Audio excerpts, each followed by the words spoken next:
Uso de vectores para representar potenciales eléctricos.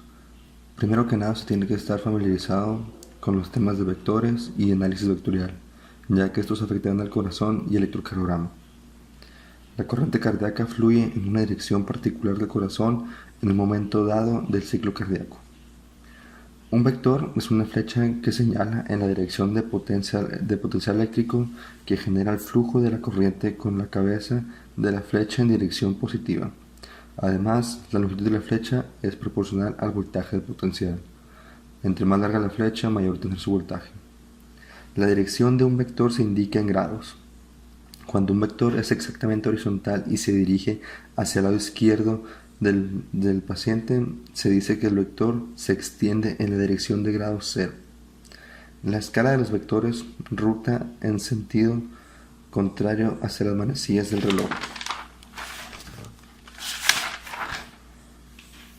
En un corazón normal, la dirección media del vector durante la propagación de la onda de despolarización a través de los ventrículos, denominado vector QRS, media de un aproximado de 59 grados positivos. El eje de cada una de las direcciones del corazón. Cada derivación es realmente un par de electrodos conectados al cuerpo en lados opuestos del corazón, y la dirección desde el electrodo negativo al electrodo positivo se denomina eje de la derivación. Análisis vectorial normal. Cuando el impulso cardíaco entra a los ventrículos a través del haz auriculoventricular, la primera parte de los ventrículos que se despolarizan es la superficie endocárdica izquierda del tabique, como se presenta en la figura A. Después, la despolarización se propaga rápidamente a las dos superficies endocárdicas del tabique, representadas por la B y C. Luego, la despolarización se propaga a la superficie endocárdica del resto de los ventrículos, representada por la figura D. Y finalmente, se propaga a través del músculo ventricular hacia el exterior del corazón, representado por la figura E. Después de que se haya despolarizado el músculo ventricular, aproximadamente con una duración de 0.15 segundos después, comienza la repolarización y continúa hasta que se complete a cabo de aproximadamente 0.35 segundos. Esta repolarización es la que genera la onda T en el electrocardiograma. La mayor parte de la masa del músculo ventricular que se repolariza en primer lugar es toda la superficie externa de los ventrículos, especialmente cerca del punto del corazón. Por el lado contrario, las zonas endocárdicas normalmente se repolarizan al final. Despolarización de onda P. La despolarización de las aurículas comienza en el nodo sinusal y se propagan por las aurículas a todas las direcciones. Este registro de la despolarización ocurre como onda P auricular. Se podría pensar que los electrocardiógrafos, para registrar electrocardiogramas, podrían determinar cuando no hay flujo de corriente alrededor del corazón. Sin embargo, en el cuerpo hay muchas corrientes parásitas, como las corrientes que se deben a potenciales cutáneos, y a diferencias de concentraciones iónicas de los diferentes líquidos del cuerpo. Por estos motivos se debe utilizar la siguiente técnica para determinar el nivel de potencial cero. Primero, se observa el punto exacto en el que la onda de despolarización acaba de completar su paso a través del corazón, que ocurre al final del complejo QRS. La presencia de un flujo sanguíneo insuficiente al músculo cardíaco reduce el metabolismo del músculo por tres motivos. 1. Ausencia de oxígeno.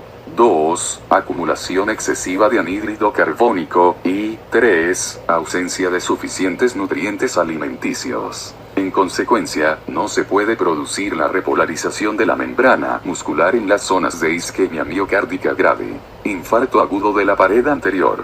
Muestra el electrocardiograma en las tres derivaciones bipolares estándar de las extremidades y en una derivación del tórax. Derivación B2, registrado en un paciente que tenía un infarto agudo de la pared anterior del corazón.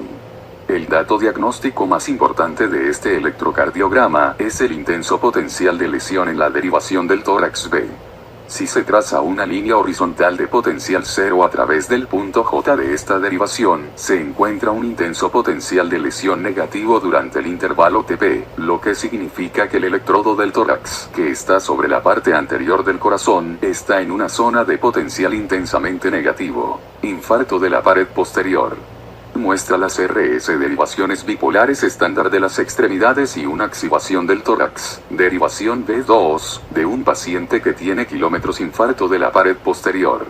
El principal dato diagnóstico de este electrocardiograma está también en la derivación del RAX.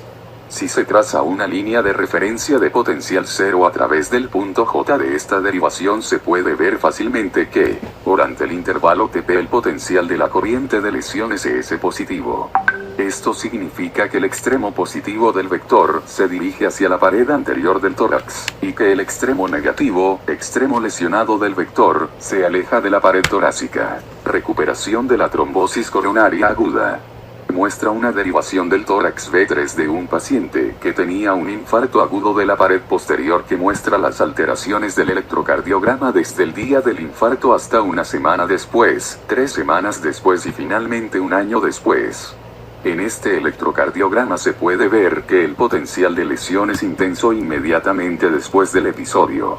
Por el contrario, en algunos pacientes que tienen un infarto de miocardio, la zona infartada nunca vuelve a presentar un aporte sanguíneo coronario adecuado. Infarto de miocardio antiguo recuperado. Muestra las derivaciones I3 después de un infarto anterior y las derivaciones I3 después de un infarto posterior aproximadamente un año después del infarto agudo.